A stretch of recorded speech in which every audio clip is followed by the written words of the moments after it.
vou pôr a gravar. Vamos começar com a nossa meditação. Graça e paz, irmãos, mais uma vez. Boa tarde. Boa tarde.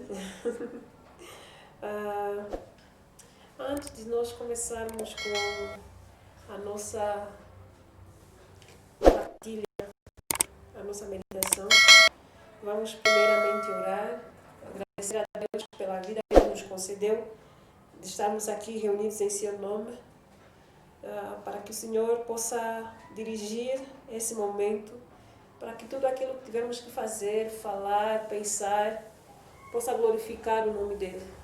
Oremos então em nome de Jesus. Pai, nós te agradecemos mais uma vez pelo dom da vida. Obrigado, Pai, por ter nos guardado durante a semana. Tivemos muitas dificuldades, mas o Senhor ainda assim permitiu que nós pudéssemos estar aqui. Somos gratos, ó Pai, porque o Senhor tem sido bom para conosco, o Senhor tem sido misericordioso. Se não fosse pelo Teu cuidado, ó Pai, nós não estaríamos aqui. Louvamos o Teu nome, porque o Senhor é bom. Obrigado, Pai, por esse amor que não tem fim, esse amor sem limites, ó Pai. Um amor que nós não conseguimos explicar, ó Pai. Nós louvamos o Teu nome. Queremos consagrar nas Tuas mãos esse momento de partilha da Tua palavra. Que o Teu Espírito Santo possa dirigir, ó Pai Santo. Que o Senhor possa trabalhar em nossos corações, ó Pai. Eu oro para que o Senhor me use como instrumento, Pai. Que tudo que tiver que falar possa vir de Ti, Pai. Que seja o Teu nome, que seja a Tua palavra. Em nome de Jesus nós oramos. Amém. Bom, a meditação para o dia de hoje tem como tema ame a Deus e não ao mundo. E nós veremos aqui, durante a nossa meditação, alguns pontos sobre o amor de Deus em alguns textos. E vamos procurar refletir sobre cada um desses pontos. E temos como texto de base 1 de João, capítulo 2, do versículo 15 ao 17. E o primeiro versículo que nós iremos ler é o versículo 15. E diz assim a palavra de Deus, no livro de 1 de João, capítulo 2, verso 15. Não amem o mundo, nem as coisas que há nele. Se vocês amam o mundo, não amam a Deus, o Pai. Amém? O primeiro ponto é: devemos compreender que somos a semelhança de Deus. Esse é o primeiro ponto que nós decidimos abordar, relacionado ao versículo que nós acabamos de ler. Essa exortação é muito profunda. Compreender que nós somos a semelhança de Deus. Porque nos leva a refletir sobre o propósito pelo qual nós fomos criados. E nós fomos criados para adorar a Deus e glorificar o Seu nome com as nossas vidas, em tudo que nós tivemos que fazer. Refletir sobre o caráter de Deus, né? Nós devemos ser a imagem e a semelhança de Deus, o seu caráter, o seu amor, porque fomos criados à sua imagem e semelhança, então devemos nos parecer com Deus. E essa mensagem está no livro de Gênesis, a forma como Deus nos criou. Como compreenderemos então essa imagem e semelhança? No versículo 26 do capítulo 1 de Gênesis, nós lemos o seguinte. Aí ele disse: agora vamos fazer os seres humanos que serão como nós, que se parecerão conosco. Eles terão poder sobre os peixes, sobre as aves, sobre os animais domésticos e selvagens, e sobre os animais que se arrastam pelo chão. Assim Deus criou os seres humanos, Ele os criou parecidos com Deus. Ele os criou homem e mulher. Nós somos realmente feitos à imagem e semelhança de Deus. A palavra de Deus nos confirma isso. E o nosso proceder, a nossa forma de pensar, a nossa forma de estar, de ser, deve estar refletida em Deus. Nós sabemos que Deus é amor. É uma mensagem que nós pronunciamos com muita frequência. Quando nos perguntam o que é Deus, nós dizemos: Deus é amor. E se realmente Deus é amor, e se nós fomos feitos à imagem, à semelhança de Deus, também devemos refletir esse amor em nossa vida. A nossa maneira de viver deve ser em amor. Nós estamos sempre preocupados em pensar sobre a nossa imagem, olhando para Deus na perspectiva física. E por vezes até ouvimos discussões ou se calhar já chegamos a nos envolver em questões ou pronunciar palavras que depois nos esquecemos em que colocamos em causa a nossa imagem e semelhança, resumindo isso a um aspecto físico. E por causa disso, acabamos por ser pessoas discriminatórias. Olhamos para o tom da pele de alguém e por causa da cor negra ou a cor branca, alguns se sentem superiores aos outros. E por vezes dizemos assim, esse só pode ser um negro que fez isso, porque os brancos não são capazes de fazer isso. Estão a ver como é que os brancos vivem? Esses são abençoados por Deus. A nossa raça, essa raça é amaldiçoada. E pronunciamos essas palavras e não refletimos. Não pensamos que a imagem e semelhança que Cristo, que a palavra de Deus vai nos ensinar, não tem a ver com o aspecto físico, a região em que nós nascemos. Estamos constantemente a nos insultar. Os bacongos são assados, são cozidos, os sulanos. E Deus diz, vocês são minha imagem e semelhança. E se realmente somos a imagem e semelhança, nós somos feitos da mesma maneira. E todos nós somos feitos para amar. Amar o próximo como a nós mesmos. E não discriminar, não desprezar o próximo pelo tom da pele, pela classe social. Achamos que os pobres não são a imagem e semelhança de Deus. Por quê? Porque enquanto nós vivemos, devemos buscar as coisas deste mundo. Então devemos estar bem aqui na terra. E quando nós sofremos, vamos dizer que nós somos os desgraçados. Somos os amaldiçoados, as pessoas que não têm valor.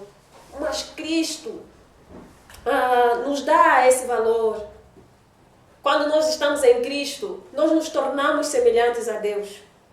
Então a nossa semelhança diante de Deus não está na cor da pele, não está na nossa posição social, na região em que nós nascemos. Refere-se ao caráter de Deus. Deus é amor, então também nós devemos viver nesse amor. Devemos parar e refletir sobre essa imagem e semelhança. Será que essas palavras têm mudado a nossa maneira de viver? Já compreendemos que nós somos a imagem e semelhança de Deus? Se nós continuarmos a buscar as coisas físicas para nos compararmos a Deus, então vamos ter muitas desilusões, porque existem diversidades de cores, de raças, né? Existem várias tribos. Qual é a melhor? Se tivermos que comparar, qual é a melhor? Então, essa semelhança não está no aspecto físico, mas sim naquilo que Deus é. A natureza de Deus. O segundo ponto que nós iremos abordar é o seguinte: devemos amar os nossos inimigos. E como texto de base, vamos a Mateus 5, começando do versículo 43 ao versículo 48.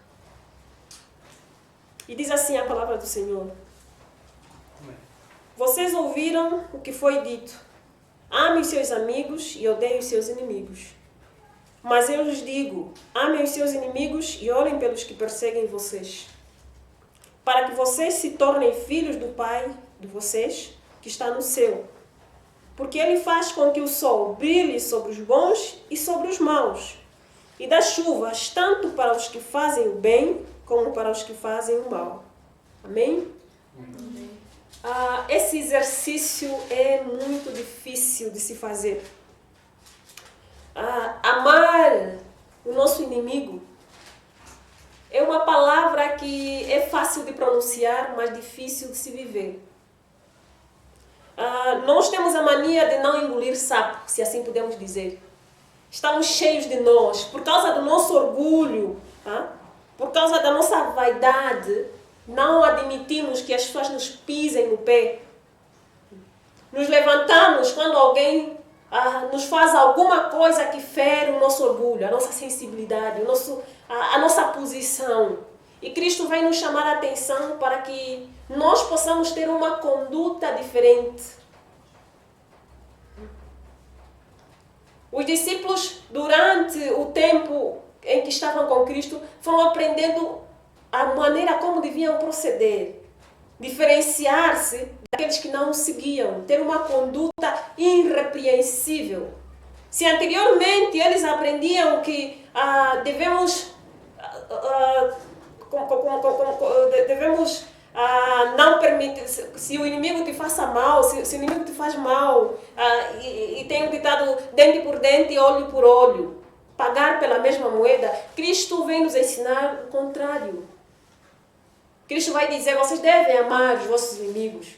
Se anteriormente vocês odiavam e diziam assim, ame aquele que vos ama e odeiem aquele que vos odeia, Cristo vem nos ensinar diferente. Ele vem dizer que nós devemos amar os nossos inimigos.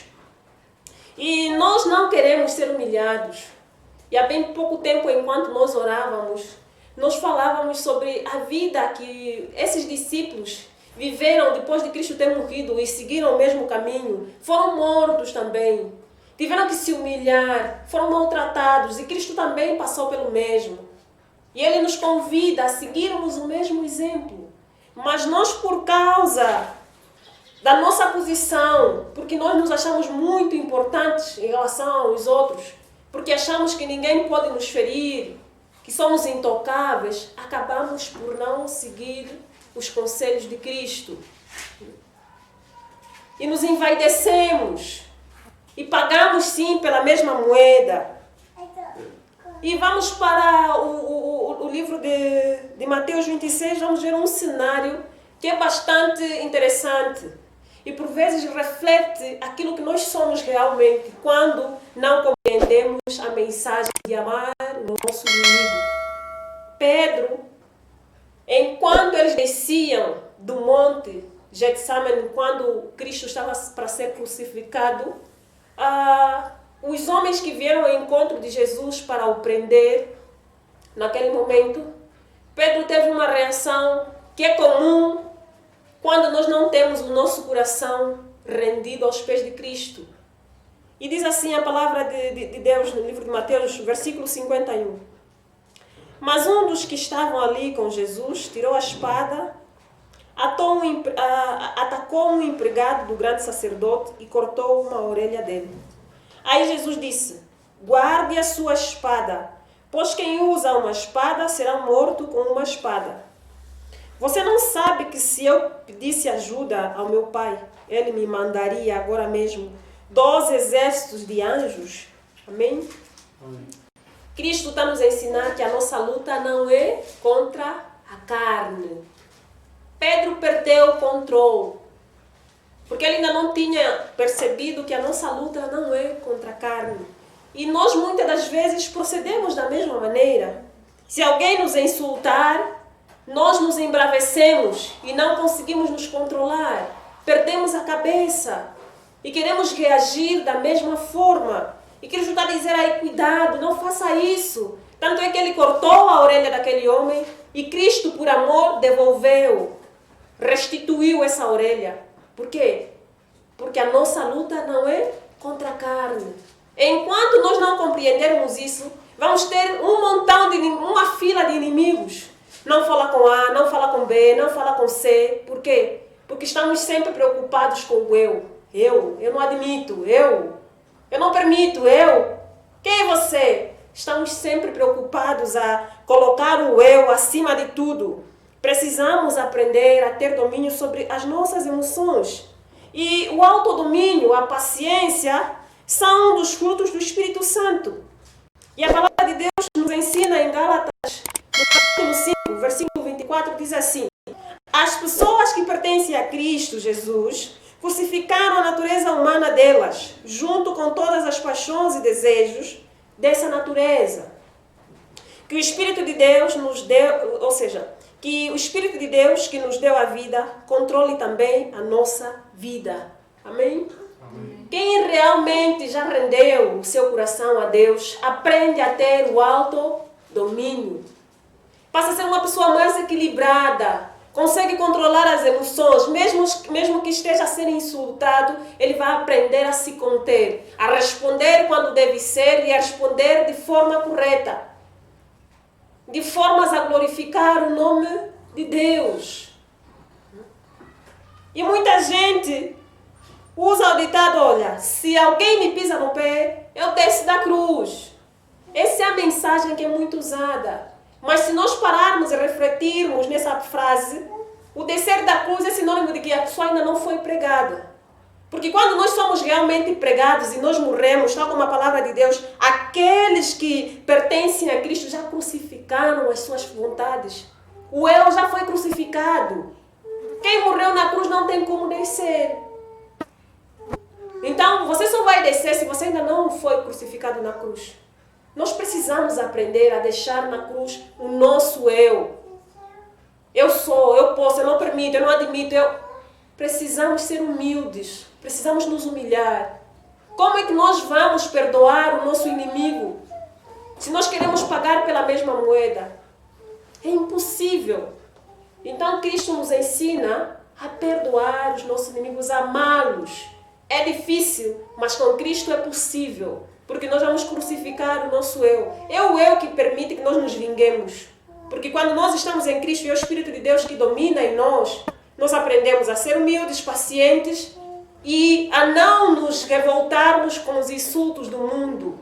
A morrermos como Estevão. A morrermos como Pedro, que depois de ter recebido o Espírito Santo, ele compreendeu e se rendeu a Cristo. Então nós precisamos deixar na cruz, crucificar os nossos desejos, as nossas vontades, o nosso orgulho precisa ser crucificado na cruz. Morrer. E continuando a leitura do versículo 46, ainda do livro de Mateus, no capítulo 5, diz assim: se vocês amam somente aqueles que os amam, por que esperam que Deus lhes dê alguma recompensa? Até os cobradores de impostos amam as pessoas que os amam. Se vocês falam somente com os seus amigos, o que estão fazendo demais? Até os pagãos também fazem isso. Então, é um desafio daqueles bem difíceis. Servir a Deus nem sempre é estar numa reunião entre irmãos. Mas o maior desafio é exercitar essas palavras que nós acabamos de ler. É muito comum nós amarmos as pessoas que nos amam. E nos chatearmos e criarmos ressentimento quando alguém nos ofende. A maneira como nós vamos olhar para essa pessoa não vai ser de amor. Podemos até nos esforçar, mas lá no coração ainda temos aquela raiva. E Deus está nos a ensinar que nós não devemos fazer isso. Os pagãos é que fazem isso. A nossa justiça deve exceder a justiça daqueles que não buscam a Deus. Amém. O nosso amor deve ser maior. O cristão não deve ser inimigo de ninguém.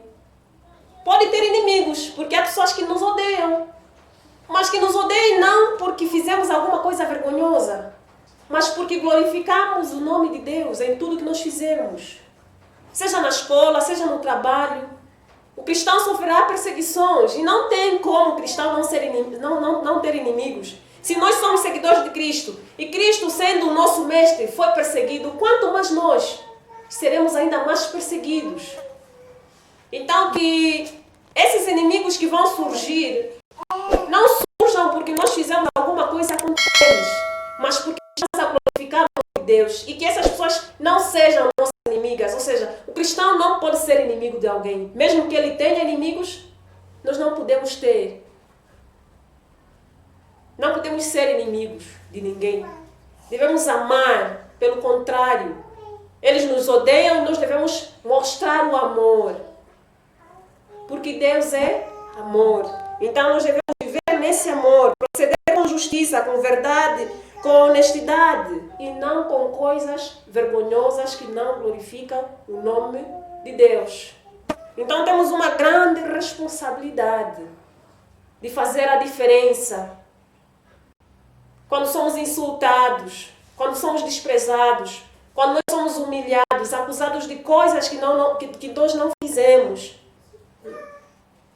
quando nós somos desprezados, devemos proceder de tal forma a que o nome de Deus seja glorificado. Que não nos lamentemos Porque as pessoas reclamam de nós por causa da nossa má conduta. E o cristão não deve ter uma conduta reprovável aos olhos de Deus e diante da sociedade.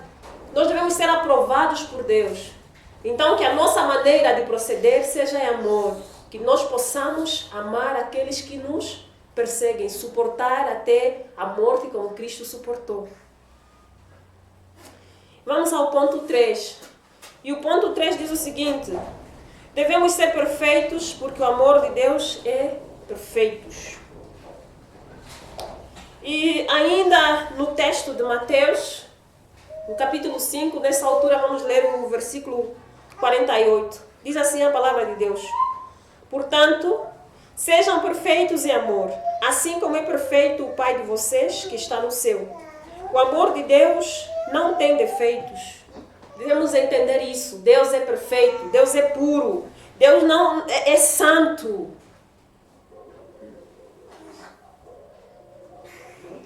As características do amor de Deus, também estão descritas na sua palavra, porque por vezes nós não conseguimos explicar o amor de Deus. Mas o livro de 1 de Coríntios, no capítulo 13, vai nos mostrar então quais são as características daquela pessoa que ama como Deus amou, como Deus nos amou. Se Deus é amor, de que maneira é que nós devemos amar? Como deve ser o nosso proceder? Como é que esse amor de Deus vai se refletir em nossa vida, na nossa maneira de agir, de ser?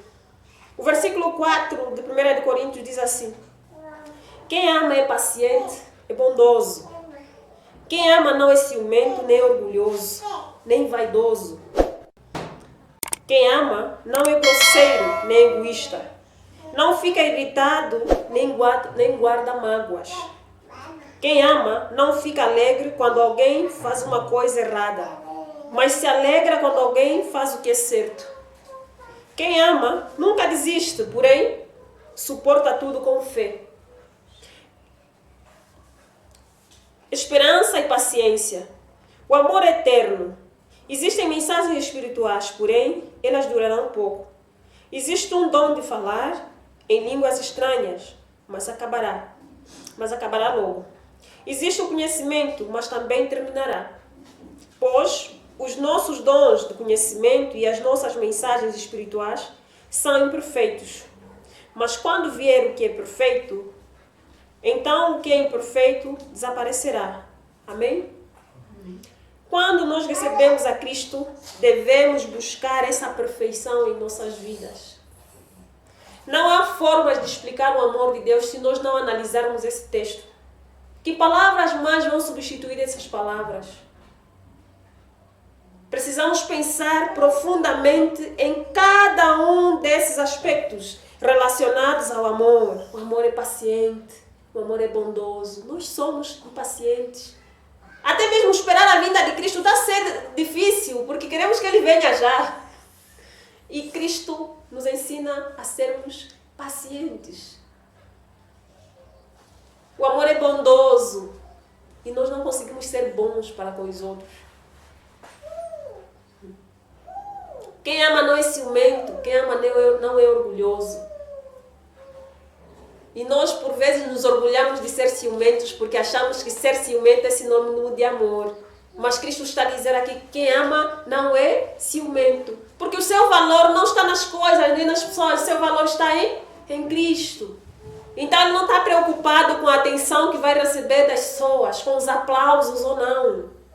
Porque ele está em Cristo. Quem ama fica alegre quando alguém faz... Ou seja, quem ama não se alegra quando alguém faz uma coisa errada. Mas nós nem sequer conseguimos repreender. Quem ama quando vê algo errado, ele procura chamar a razão dessa pessoa para que proceda de forma correta. Mas hoje, as pessoas passam pelo nosso nariz a fazer coisas horríveis, principalmente aquelas pessoas que nós dizemos que nós amamos, mas que amor é esse que não repreende quando alguém está fazendo uma coisa errada? A pessoa está a se prostituir, a pessoa está a roubar, a pessoa está a se corromper, e nós simplesmente observamos. E não somos capazes de chamar a atenção para que essa pessoa tome uma conduta diferente. Que amor é esse que não repreende? Porque tem medo. Não, se eu falar, vão dizer que eu sou mau, que eu sou assado, que eu sou cozido. Fale se é a verdade liberta. Porque a mesma verdade que nos libertou, a verdade é Cristo. Então nós devemos sempre pregar a mensagem da cruz, mesmo que isso seja difícil para as pessoas suportarem. Quem ama não desiste, e nós desistimos com muita facilidade.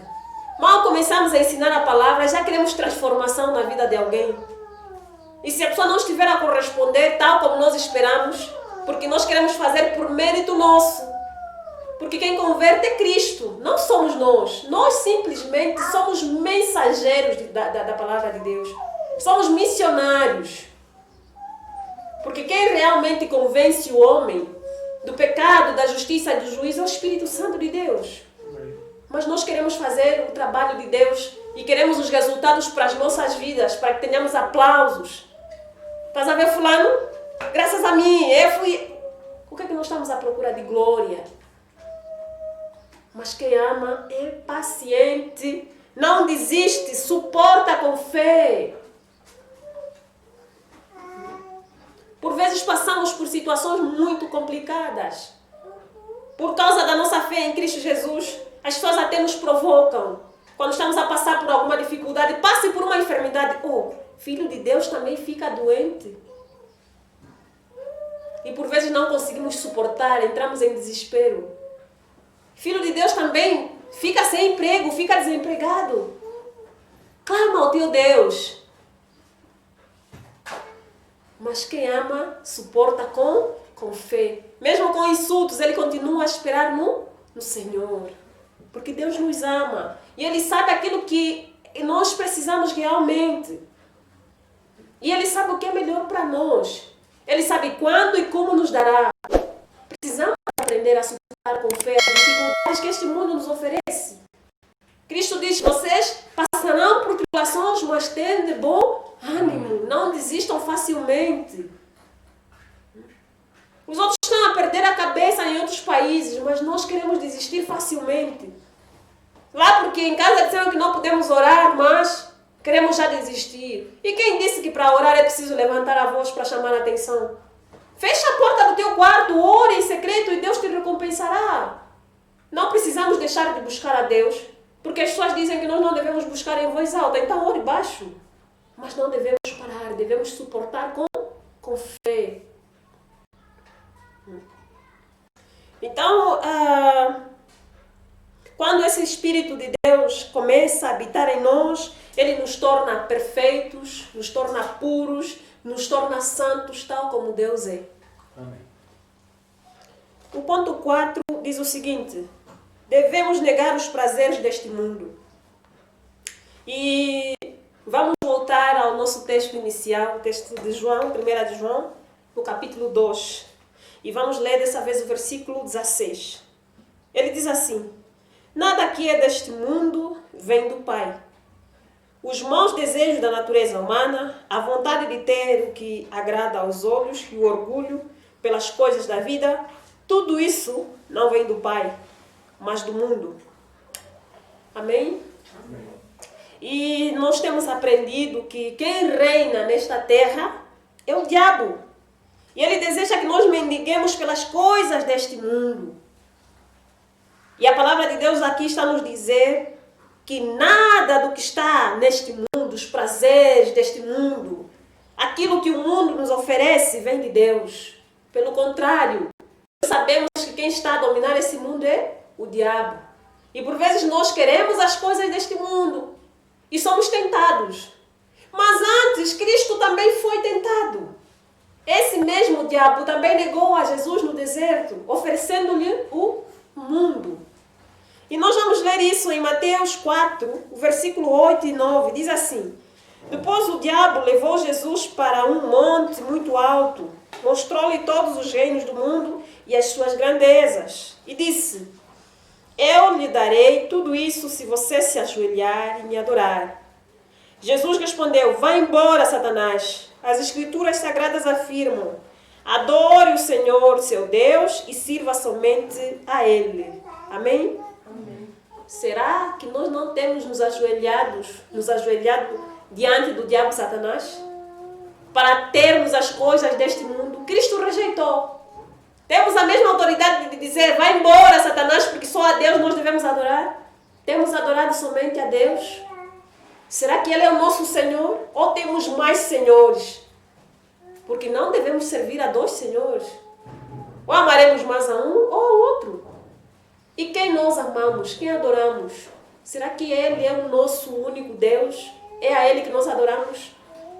Ainda não nos rendemos ou já nos rendemos às coisas deste mundo, às coisas que o mundo nos oferece? A palavra de Deus diz que nós não devemos amar as coisas deste mundo, porque essas coisas não pertencem ao nosso Pai. Devemos ter muito, mas muito cuidado a quem nós servimos e o que é que nós buscamos. Não devemos viver com a ambição de querer enriquecer com coisas passageiras que criam ferrugem, que o ladrão rouba.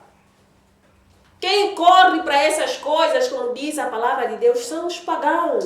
Eles é que estão preocupados com o que comer, com o que vestir e como é que será o dia da manhã. Deus sabe quais são as nossas reais necessidades. A verdade é uma: Deus é bom.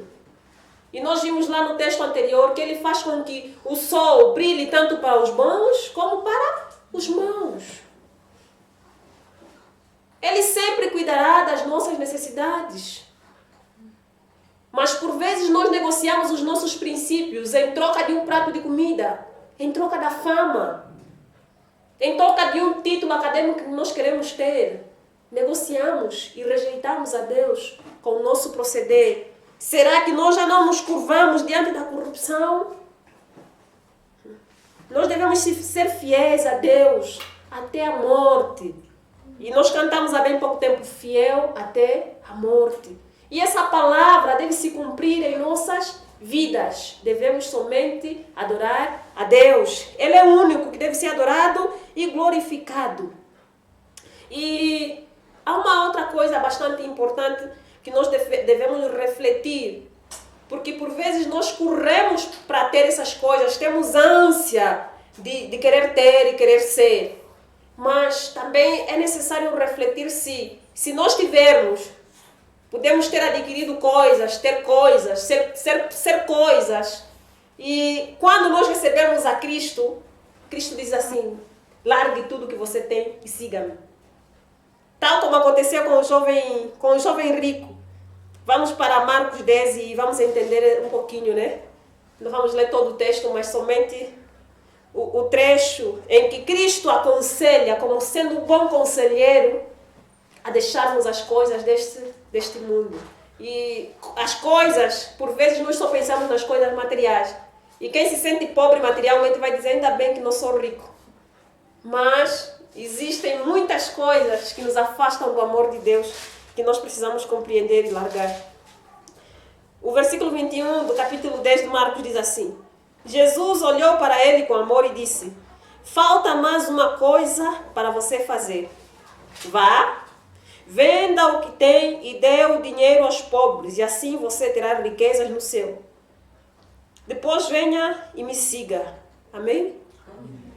Então Cristo está a mostrar ao jovem qual era a maior riqueza. O jovem achava que estava bem.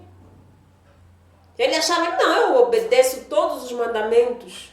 Eu faço isso, faço aquilo. Ele recitava os mandamentos de uma ponta a outra.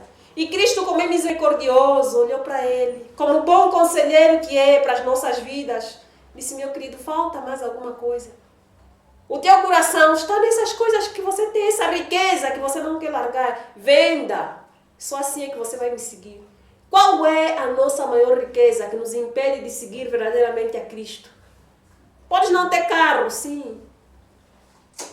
E os livros que você tanto abraça, será que isso não tem te afastado da presença de Deus? Podes não ter livros. A mulher que você tanto ama, que não te permite buscar a Deus. Há tanta coisa, o orgulho, a vaidade.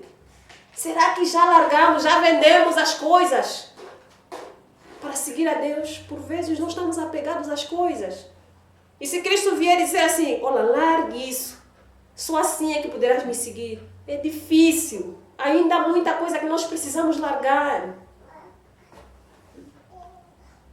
Ninguém poderá seguir a Deus carregando uma trouxa nas suas costas, a caminhada é longa. Há tantos obstáculos pela frente e você com a tua trouxa, onde é que você vai? Não tem como. É preciso largar, deixar tudo para seguir a Cristo. Estamos dispostos a largar, já largamos. A mensagem é para quem já está em Cristo e para quem não está. Quem vai para Cristo precisa saber que não deve levar isso. E quem já está, se ainda não largou tudo, precisa deixar aquilo que ainda não deixou, tal como esse bom jovem, que apesar de ser bom jovem, precisava largar as riquezas para doar aos pobres. Então, por vezes, nós estamos cheios de riquezas. E a maior riqueza que nós devemos ter em nossa vida é o amor de Deus. Amém. Vamos ao ponto 5. O ponto 5 é: devemos ser humildes e reconhecer a misericórdia de Deus. Deus nos ensina a reconhecermos a sua misericórdia, a sermos humildes, gratos, pois Ele perdoou os nossos pecados. E vamos analisar o texto de Lucas 7, começando do versículo 36. E a palavra de Deus no livro de Lucas 7, versículo 36 em diante, diz assim: Um fariseu convidou Jesus para jantar. Jesus foi até a casa dele e sentou-se para comer. Naquela cidade morava uma mulher de má fama. Ela soube que Jesus estava jantando na casa do fariseu.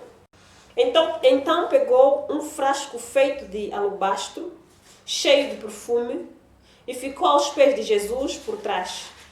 Ela chorava e as suas lágrimas molhavam os pés dele. Então ela os enxugou com os seus próprios cabelos. Ela beijava os pés de Jesus e derramava o perfume neles.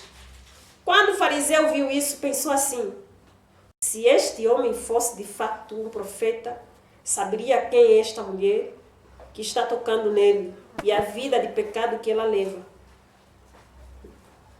Jesus então disse ao fariseu: Simão, tenho uma coisa para lhe dizer. Fale, mestre, respondeu Simão. Jesus disse: 2 homens tinham uma dívida com um homem que costumava emprestar dinheiro. Um deles devia 500 moedas de prata e outro 50. Mas nenhum dos dois podia pagar ao homem que havia emprestado. Então ele perdoou a dívida de cada um. Qual deles vai estimá-lo mais? Eu acho que é aquele que foi mais perdoado, respondeu Simão. Você está certo, disse Jesus. Então virou-se para a mulher, disse a Simão: Você está vendo esta mulher? Quando entrei, você não me ofereceu água para lavar os pés. Porém, ela os lavou com as suas lágrimas e os enxugou com os seus cabelos. Você não me beijou quando cheguei. Ela, porém, não para de beijar os meus pés desde que entrei. Você não pôs azeite perfumado na minha cabeça, porém ela derramou perfume nos meus pés. Eu afirmo a você, então, que o grande amor que ela mostrou prova que os seus muitos pecados já foram perdoados. Mas onde pouco é perdoado, pouco amor é mostrado. Jesus disse à mulher: os seus pecados estão perdoados. Amém? Amém. Esse texto é muito profundo, porque nos leva a refletir sobre a forma como nós temos olhado para a misericórdia de Deus. Se nós olhamos como Simão ou se nós olhamos como essa mulher que se derramou aos pés de Cristo. Quando nós realmente reconhecemos que pecamos, que andávamos em caminhos errados, que estávamos presos nas garras do inimigo e Cristo veio e nos libertou, a nossa vida de viver deve ser de gratidão. Amém. Quando nós não conseguimos reconhecer a misericórdia de Deus, nós vamos sempre achar que os outros são mais miseráveis do que nós e que não precisam do amor de Deus para que sejam perdoados. Mas quem ama, quem já foi perdoado, tem compaixão daqueles que se perdem. Amém. Por isso é que muita gente está perdida. Por quê? Porque nós achamos que somos os escolhidos e que os outros não merecem o amor de Deus. Mas Cristo está a dizer assim, se você realmente reconhece que os teus muitos pecados foram perdoados, então você vai se curvar, você vai me beijar, você vai lavar os meus pés. Será que nós já fizemos isso? Simão não conseguiu ser generoso para com Cristo. Ele não conseguiu receber assim, em sua casa. Mas aquela mulher, mesmo não fazendo parte daquela casa, sentiu-se no dever, na obrigação de o fazer.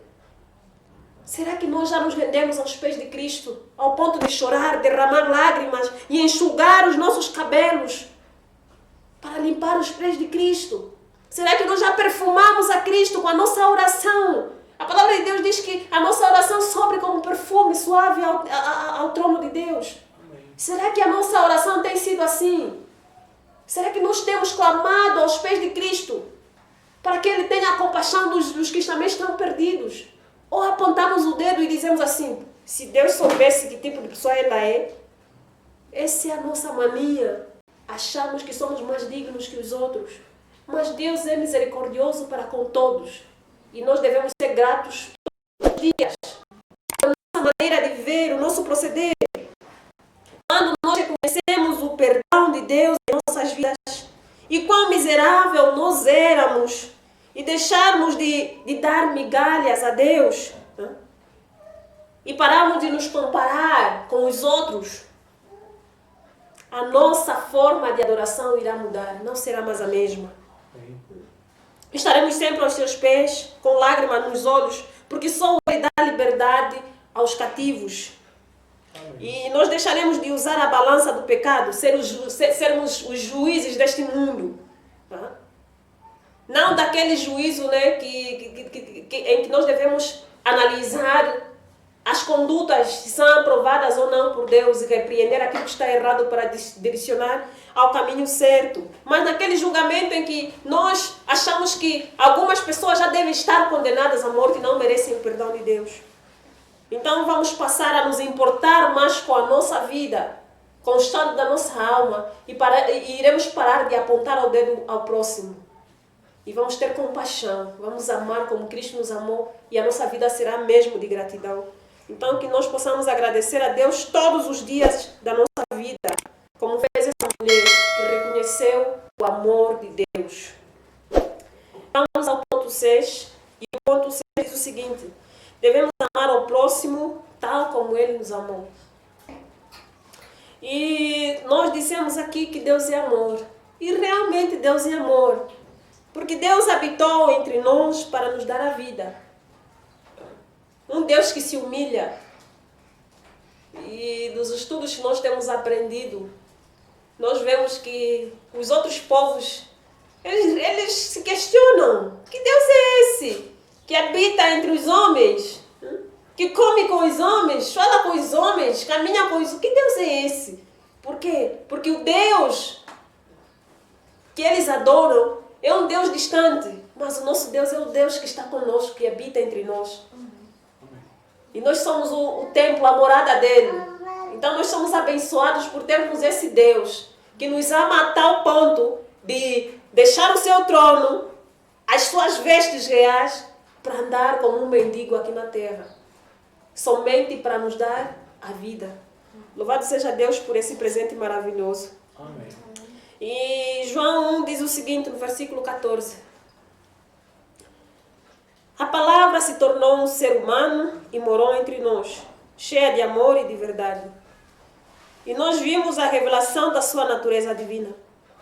Natureza que ele recebeu como filho único do Pai. João disse o seguinte a respeito de Jesus: este é aquele de quem eu disse, ele vem depois de mim, mas é mais importante do que eu, pois antes de eu nascer, ele já existia. Porque todos nós temos sido abençoados com riquezas do seu amor, com bênçãos e mais bênçãos. Amém? Todos os dias nós somos abençoados. Todos os dias. Estar aqui, ter a vida, respirar é uma bênção. Por vezes nós buscamos bênçãos materiais. Queremos ver as coisas, mas deixamos de ver a nossa vida. O respirar é uma bênção. Todos os dias o Senhor nos abençoa. Nos dá a oportunidade para reconhecermos que somos pequenos e precisamos dele para nos tornarmos grandes. Então, Deus nos ama. Deus é amor. João 1, versículo 17, diz assim: a lei foi dada por meio de Moisés, mas o amor e a verdade vieram por meio de Jesus Cristo. Ninguém nunca viu Deus, somente o Filho único, que é Deus e está ao lado do Pai. Foi quem nos mostrou quem é Deus. Amém? Amém.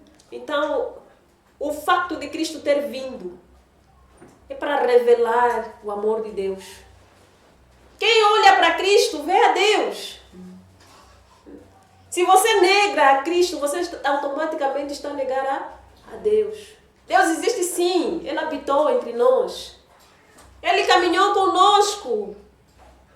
Ele é a verdade. Ele é o caminho que dá a vida. Deus é amor. Ele se fez homem simplesmente por amor. Se não fosse pelo amor de Deus, nós não estaríamos aqui.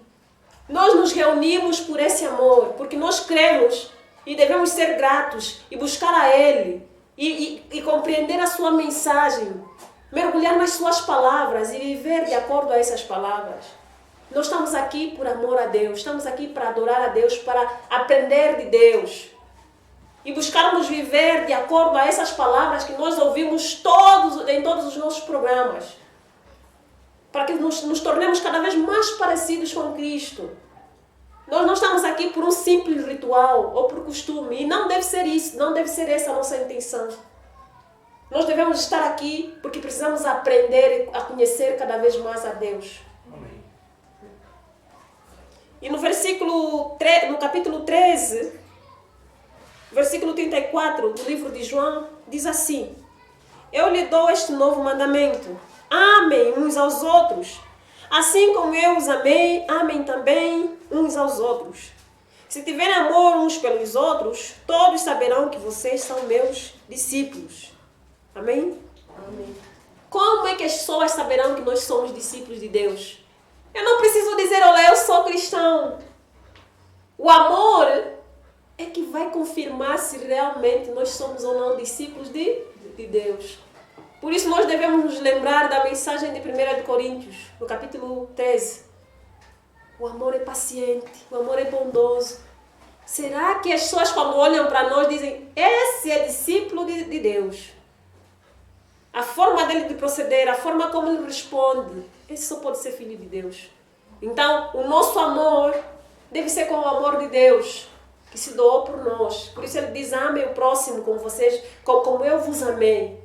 Esse amor deve ser como Deus nos amou. Porque o amor do homem é um amor miserável. Mas o amor de Deus é o amor que cura, é o amor que liberta, é o amor que dá a vida. E é esse amor que nós devemos buscar e procurar viver todos os dias. João 15 diz assim, versículo 13: ninguém tem mais amor pelos seus amigos do que aquele que dá a sua vida por eles. Não há maior amor, na verdade. Não há amor como o amor de Cristo. Aquele que se doou por nós. Quem ama assim? A ponto de carregar os pecados de toda a humanidade. Que amor é esse? É difícil entender o amor de Deus, mas Ele nos amou. Ninguém tem maior amor como o amor de Cristo. Amém. Ele suportou a humilhação, as afrontas, tudo por amor de nós. O capítulo 13 é um versículo bastante conhecido. Versículo 16: porque Deus amou o mundo tanto que deu seu único Filho para que todo aquele que nele crer não morra, mas tenha vida eterna.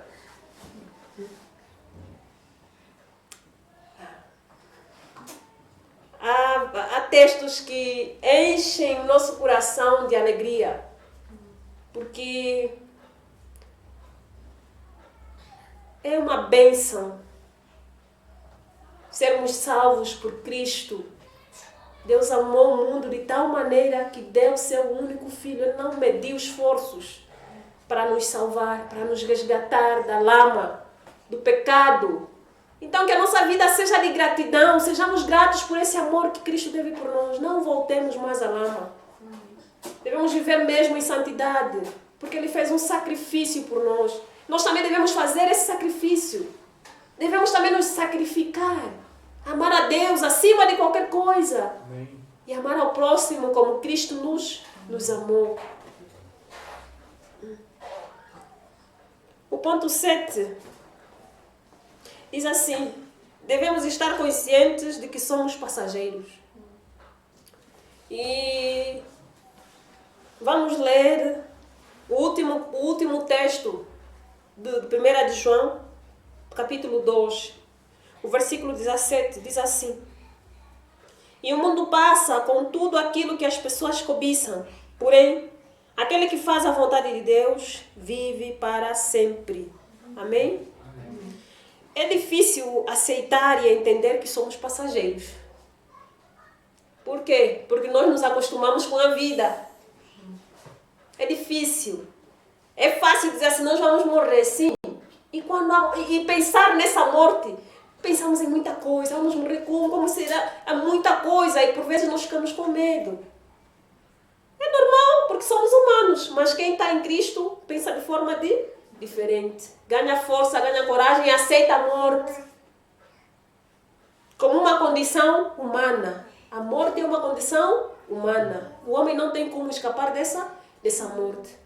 E eu estava a dizer que é difícil entender que nós somos passageiros. É mais fácil subir num táxi. Você pegar um táxi, bom, onde é que você vai? Eu vou para a Casa Verde. Sobes no táxi, vais passando em vários pontos, algumas pessoas vão descendo. E quando você chegar na Casa Verde, você tem a certeza de que é aí onde você irá descer. Mas como passageiros nessa terra, temos dificuldades em entender que a qualquer momento o carro vai parar e teremos que descer. Isso é difícil de compreender. Entender ser passageiro no táxi normal, táxi que nós pegamos para ir para qualquer ponto que nós quisermos, é fácil. Ninguém fica no carro até o taxista terminar as suas viagens durante o dia. Com medo que não, eu não posso descer, eu estou com medo. Não. A qualquer momento, quando nós chegamos, temos a preocupação até de avisar o corredor. Taxista, eu fico aqui. Mas para a vida, esse tem sido o maior problema da humanidade. Não aceitamos a morte. Mas por quê? Porque nós não rendemos nosso coração totalmente a Cristo.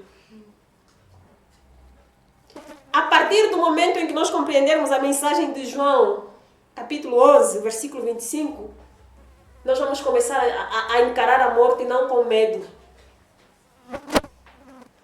E diz assim a palavra de Deus: então Jesus afirmou: eu sou a ressurreição e a vida. Quem crê em mim, ainda que morra, viverá.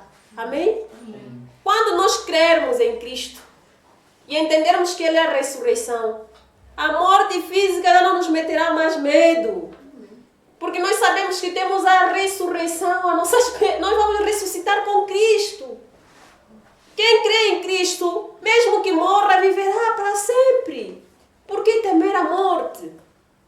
Nos últimos tempos parece que essa é a doença da humanidade, medo da morte. Ai, se eu apanhar coronavírus eu vou morrer. Vamos morrer de qualquer maneira. Não devemos esquecer que a morte é a condição humana. O homem morre, o homem é um ser mortal. Ao homem está ordenado morrer uma vez. Para que depois disso venha o juízo. Então, querendo ou não, temos sim que aceitar a morte. Mas preocupemos-nos mais com a morte espiritual. Deus diz assim: não tema aquele que pode matar o físico, mas não tem poder de matar a alma e lançar no inferno. Quem tem esse poder é Deus. Amém. Então nós devemos crer e viver para Ele. A nossa vida deve estar em Cristo. Viver espiritualmente todos os dias. A nossa vida espiritual deve estar bem acesa. Nós devemos ser a luz do mundo. Devemos ser o sal. Devemos levar a mensagem da esperança, da ressurreição. Porque quem crê em Cristo, mesmo que morra, viverá. E nós viveremos enquanto nós estivermos em Cristo. Então vamos procurar ter uma vida de paz, de alegria. Vamos sempre nos lembrar de que esse Deus é amor. E esse amor deve se refletir na nossa maneira de viver. Na nossa maneira de viver, de agir. E não devemos amar ao mundo, porque as coisas desse mundo passam. Mas a palavra permanece para sempre. Amém? Essa é a mensagem que eu trouxe para partilhar com os irmãos. Então, que Deus abençoe a sua palavra em nome de Jesus. Amém.